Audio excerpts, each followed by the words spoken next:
চলেছে তোমাদের রানী ধারাবাহিকের পথ চলা।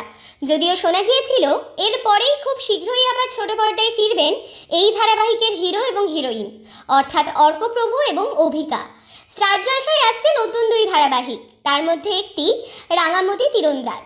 এই ধারাবাহিকে এক গ্রাম্য মেয়ের জাতীয় স্তরে তীরন্দাজ হয়ে ওঠার গল্প দেখা যাবে।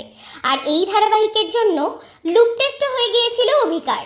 কথা ছিল নতুন এই ধারাবাহিকের হাত ধরে আবার স্টার জলসার পর্দায় ফিরবেন অভিনেত্রী, কিন্তু তা হলো না। রাঙামতি তীরন্দাজ থেকে সরে দাঁড়ালেন অভিকা। লুক টেস্টের পরেও সরে দাঁড়ানো প্রসঙ্গে তাকে জিজ্ঞেস করা হলে বিশিষ্ট এক সংবাদ মাধ্যমকে অভিনেত্রী জানান, নতুন ধারাবাহিক যেহেতু গ্রাম বাংলার একজন তীরন্দাজকে নিয়ে, সেই ধারাবাহিকের চলন বলন সব আলাদা। আগের ধারাবাহিকে তিনি একজন শহুরে চিকিৎসকের চরিত্রে অভিনয় করেছিলেন, কিন্তু এই ধারাবাহিকের নতুন এই চরিত্রটির জন্য তাকে অনেক বাড়তি প্রশিক্ষণ নিতে হতো।